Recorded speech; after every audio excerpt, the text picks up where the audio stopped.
warahmatullahi wabarakatuh. Waalaikumsalam warahmatullahi wabarakatuh. Assalamualaikum warahmatullahi wabarakatuh. Waalaikumsalam warahmatullahi wabarakatuh. Selamat malam. Malam Pak Guru. Bagi kita semua,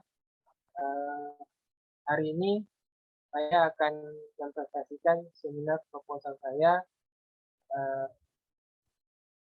atau artikel ilmiah saya dengan judul analisis keterampilan dasar pelajaran. Mungkin coba dibuka PPT-nya.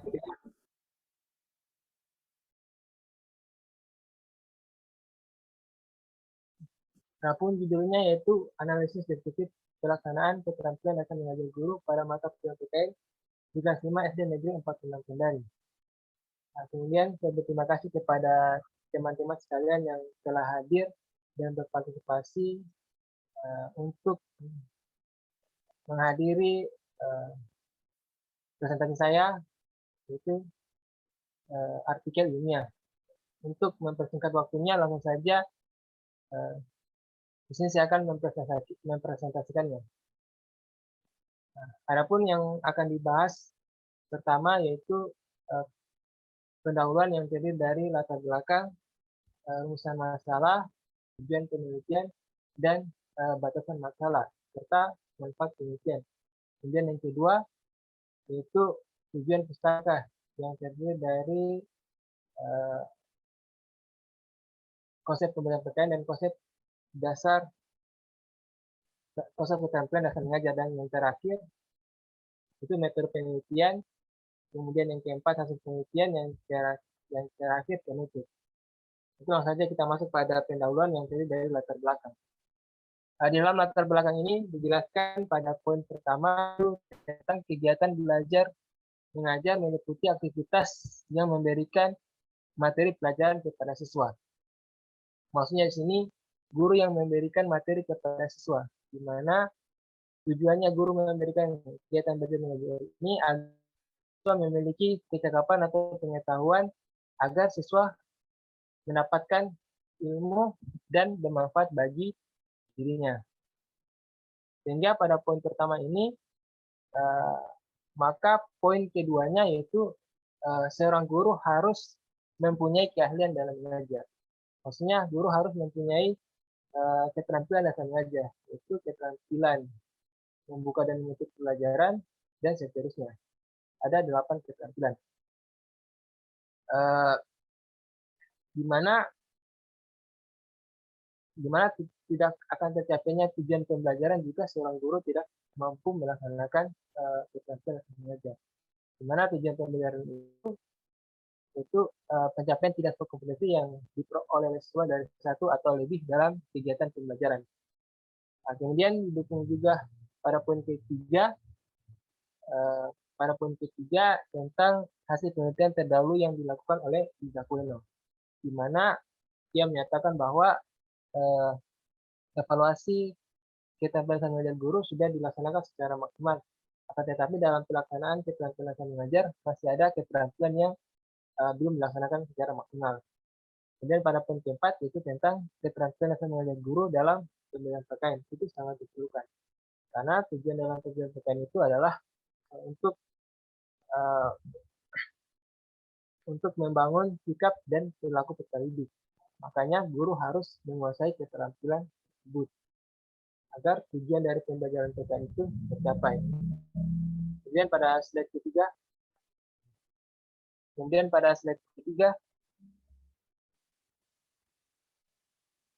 nah, kemudian pada slide ketiga di sini ada batasan masalah, rumusan masalah, serta tujuan penelitian yang saya ambil dari latar belakang tersebut tentang keterampilan dasar mengajar guru pada mata kuliah PKN. Adapun rumusan masalahnya itu tentang bagaimana pelaksanaan keterampilan mengajar guru pada mata kuliah PKN di kelas 5 SD Negeri 46 Kendari. Adapun tujuannya untuk mengetahui pelaksanaan keterampilan dasar mengajar guru. Jadi batasan masalah maupun rumusan masalah ini menjelaskan bahwasanya di sini saya akan melakukan penilaian terhadap bagaimana pelaksanaan keterampilan mengajar guru pada mata pelajaran PKN, khususnya di kelas 5. Selanjutnya slide keempat.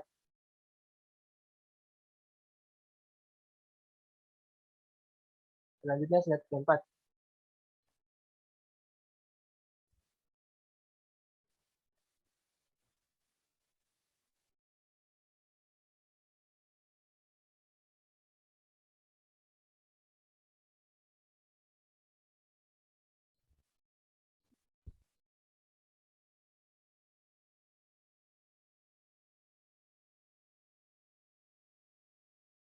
Selanjutnya pada slide keempat yaitu tentang manfaat penelitian. Adapun manfaat penelitian guru bagi sekolah serta bagi penulis. Bagi guru yaitu sebagai bahan evaluasi atau penilaian bagi guru untuk meningkatkan keterampilan dasar mengajar agar guru dapat menciptakan suasana pembelajaran yang optimal. Jadi bagi guru sendiri itu guru itu dapat meningkatkan keterampilan dasar mengajar. Sehingga ketika guru melaksanakan pembelajaran itu bisa berjalan dengan baik.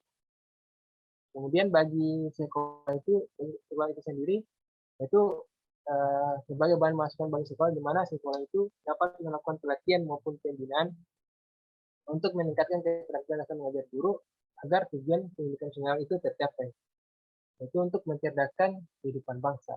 Jadi untuk di sekolah-sekolah supaya itu mengadakan pelatihan maupun pembinaan terhadap guru agar di sekolah itu ada guru profesional, sehingga di sekolah harus mengadakan pelatihan maupun pembinaan terhadap guru-guru. Kemudian bagi penulis itu sendiri yaitu untuk menambah wawasan maupun pengetahuan tentang keterampilan dasar mengajar jika nantinya ia menjadi guru.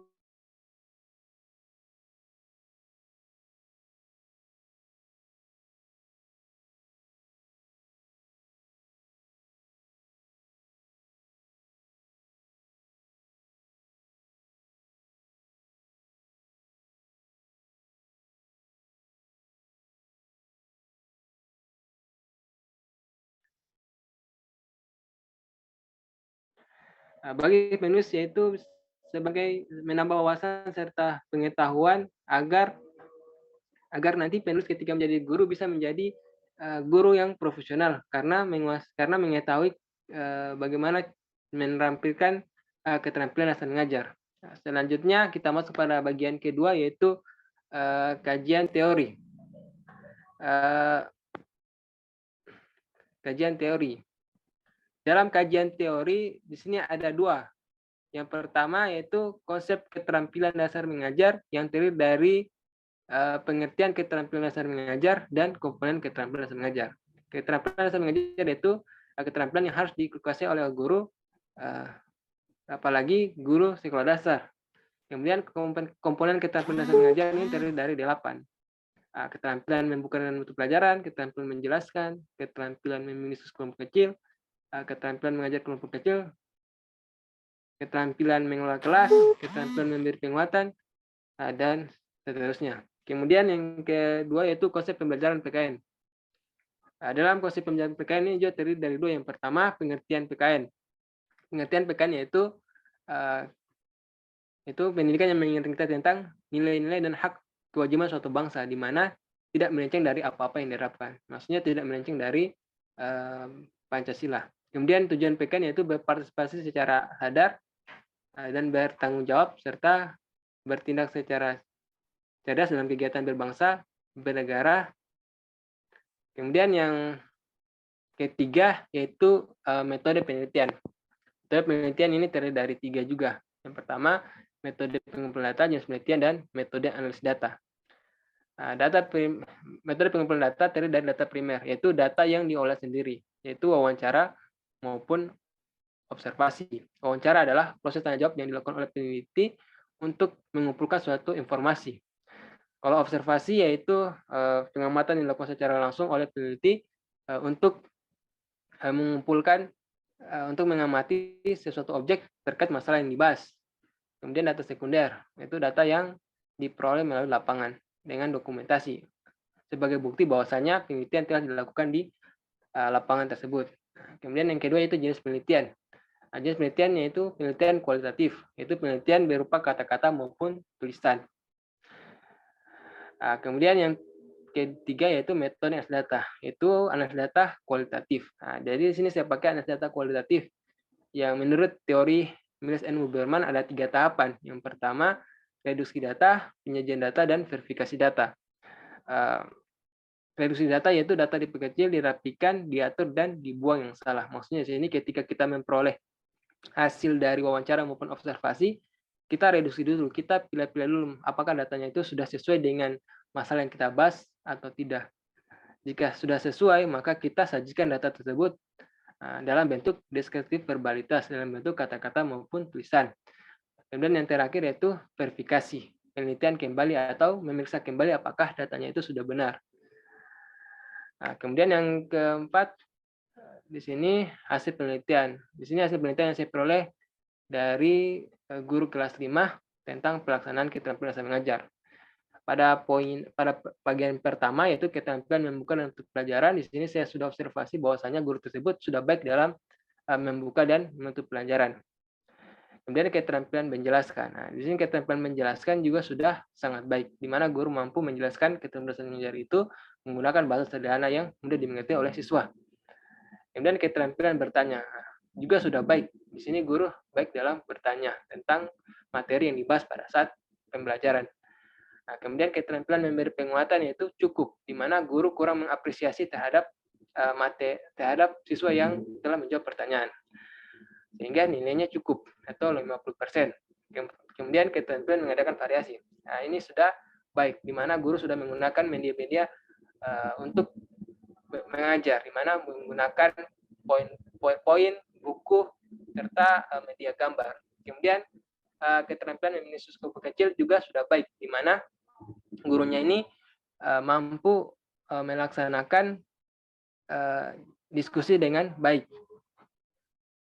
Diskusi dengan baik, di mana guru mampu mengendalikan kondisi kelas. Jika ribut, guru mampu mengatur diskusi.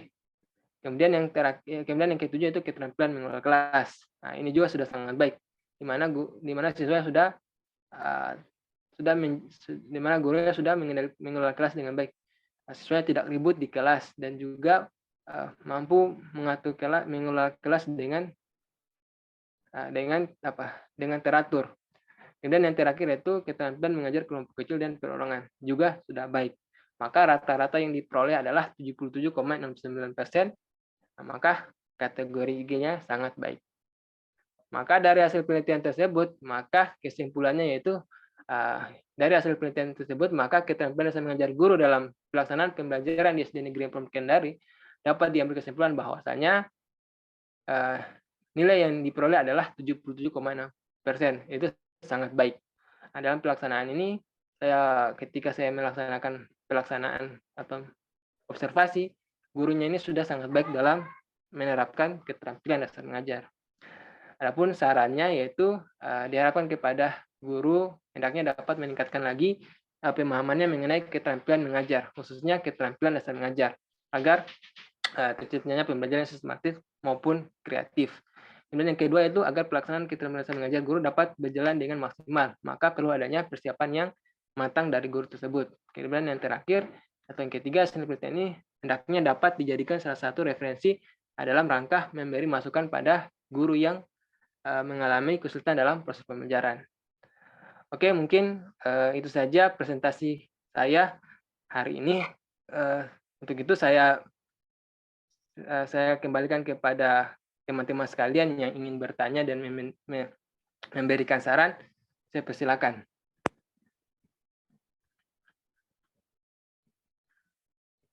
Mungkin siapa yang mau bertanya? Saya persilakan.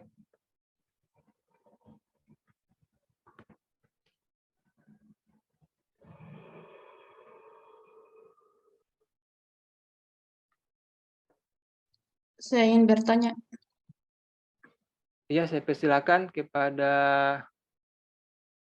Siti Sarpina ya. Oh iya, saya persilakan. Iya.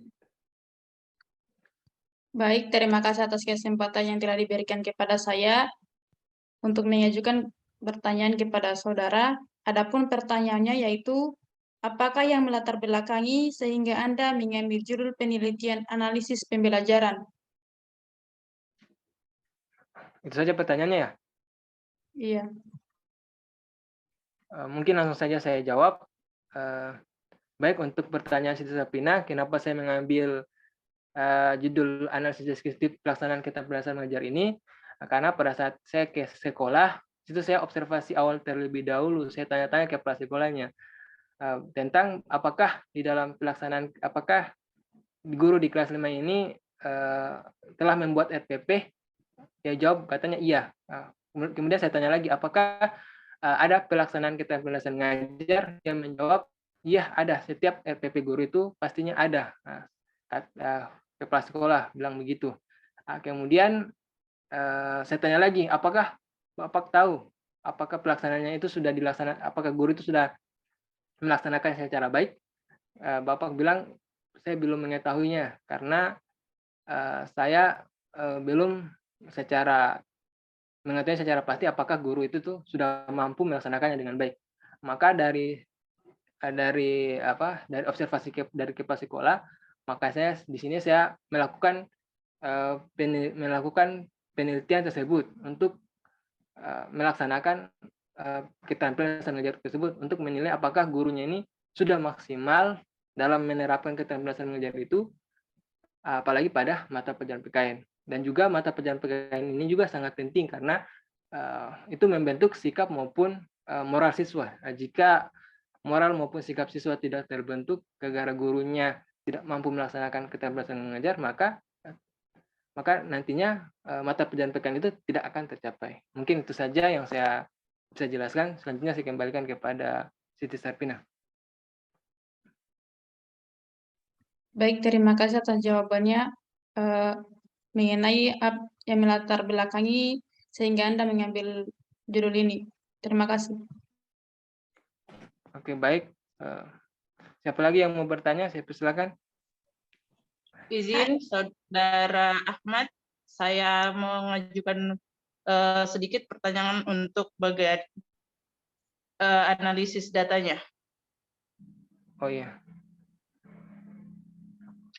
Dari kita tadi data yang Anda paparkan bahwa data yang Anda sendiri, data dari penelitian Anda.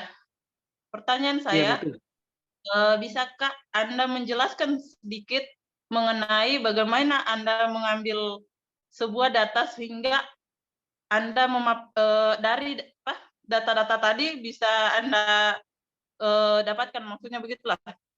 Bisa kita jelaskan? Oh iya, baik. Oke, terima kasih kepada Saudara Rabana. Jadi sini saya akan menjelaskan kenapa saya memperoleh data ini dari mana. Data yang saya peroleh ini melalui observasi terhadap guru dalam melaksanakan keterampilan dasar mengajar. Jadi rumus yang saya gunakan untuk mengobservasi yaitu dengan saya mengamati dengan menggunakan skala Goodman. Skala Goodman yaitu tampak atau tidak tampak dalam pelaksanaannya. Di situ saya sudah membuat kisi-kisi observasi tentang komponen-komponen apa saja yang akan dinilai. Nah, setelah saya menilai, saya mengamati apakah guru itu tampak dalam melaksanakan itu, yang checklist. Checklist saya beri poin 1, jika tampak 1. Kalau jika tidak tampak, maka nilainya itu 0. Nah, seperti itu. Kemudian saya pakai rumus nilai skor yang diperoleh dari keterampilan membuka itu, komponen-komponen keterampilan membuka itu, kemudian dijumlah dengan banyaknya komponen yang dinilai, kemudian dikali 100.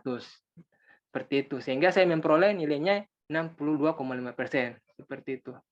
Mungkin itu saja yang saya bisa jelaskan. Selanjutnya saya kembalikan kepada Saudara Rabana. Iya, terima kasih telah menjelaskan sedikit mengenai bagaimana proses pengambilan data. Ya, saya kembalikan kepada Ahmad. Oke, mungkin ada lagi yang mau bertanya terkait dengan artikel saya, proposal saya. Saya mau bertanya. Ya, saya persilakan. Terima kasih. Nah, pada latar belakang Anda disebutkan bahwa guru harus menguasai keterampilan mengajar. Nah, pertanyaannya, hal apa yang menyebabkan guru harus menguasai keterampilan mengajar? Terima kasih. Oke, baik. Terima kasih pertanyaan Saudara Neha. Hal apa yang harus dikuasai oleh guru dalam menurut saya guru itu harus dan memiliki kemampuan dalam keterampilan dasar mengajar. Karena ketika dia sudah menjadi guru, tugas guru yaitu mengajar. Pastinya kita tahu mengajar. Makanya mengajar itu pastinya ada keterampilan yang akan diterapkan pada saat pembelajaran. Misalnya keterampilan membuka dan menutup pelajaran. Pastinya kita melaksanakan pembelajaran, kita membuka dulu dengan baik. Kita mengabsen siswa, kemudian kita berdoa, kemudian menjelaskan materi yang kita bahas. Mungkin itu saja yang bisa saya sampaikan kepada saudara Nea, karena intinya guru itu harus menguasai keterampilan mengajar, karena itu sudah menjadi tugas guru ketika ia mengajar. Seperti itu. Saya kembalikan kepada saudara Nea. Mohon maaf, yang saya tanyakan itu bukan macam-macam keterampilan mengajar, tapi apa yang menyebabkan guru harus menguasai keterampilan mengajar? Yang menyebabkan guru harus menguasai keterampilan mengajar. Karena begini, guru itu kan dituntut untuk mengajarkan kepada peserta didik. Ketika dia menjadi guru itu, dia dituntut agar bagaimana dia bisa mengajar, sehingga mau tidak mau dia harus mengajar, karena tugas guru itu mengajar. Itu sebabnya dia harus menguasai keterampilan mengajar ini, karena itu sebagai tugas guru dalam menyampaikan, dalam menerapkan keterampilan mengajar itu, seperti itu. Karena ketika kita kuliah itu untuk masuk FKIP, maksudnya menjadi guru, maka kita akan belajar tentang itu, tentang keterampilan itu. Ketika kita sudah jadi guru profesional dan ditempatkan di sekolah-sekolah, pastinya kita disuruh mengajar. Intinya begitu. Dan mengajar itu bukan asal mengajar saja, pasti ada mekanismenya dalam mengajar. Misalnya dia harus menguasai keterampilan mengajar itu. Karena siswa itu tidak akan memahami materi jika gurunya ini tidak melaksanakan keterampilan mengajar dengan baik. Seperti itu. Intinya ini sebagai tugas guru. Intinya itu saja. Seperti itu.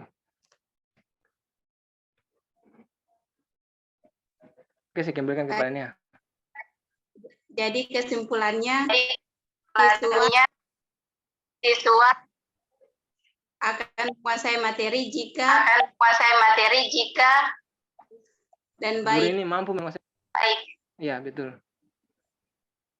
Karena dalam proses pembelajaran itu, kita mengajar pasti ada pelaksanaan keterampilan mengajar yang diterapkan. Nah, semua itu sudah masuk seperti itu.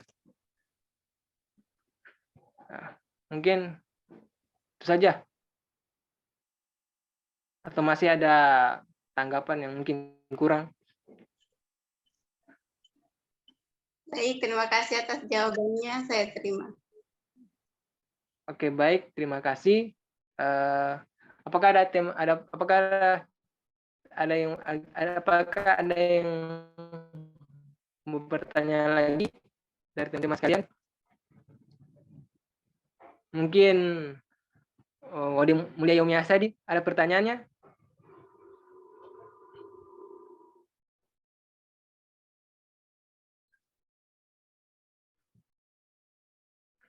Tidak. Masih ada? Tidak ada? Tidak ada ini?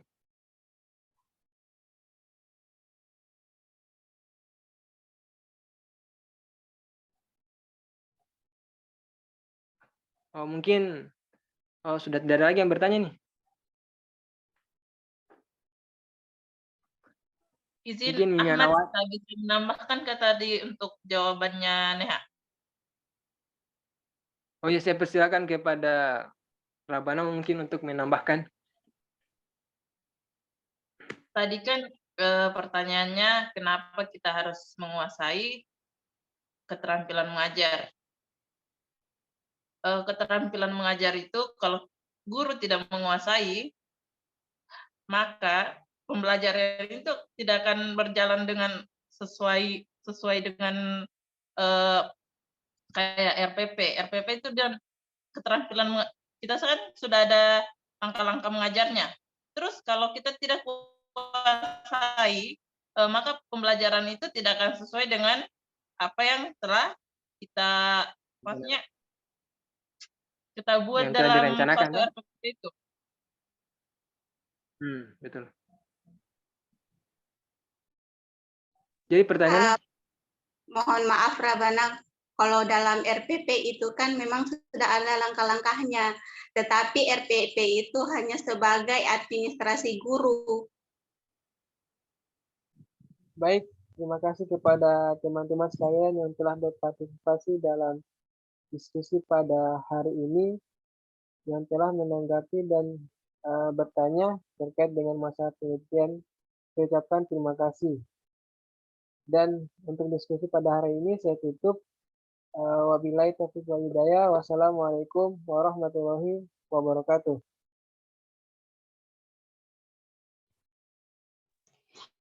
Waalaikumsalam warahmatullahi wabarakatuh.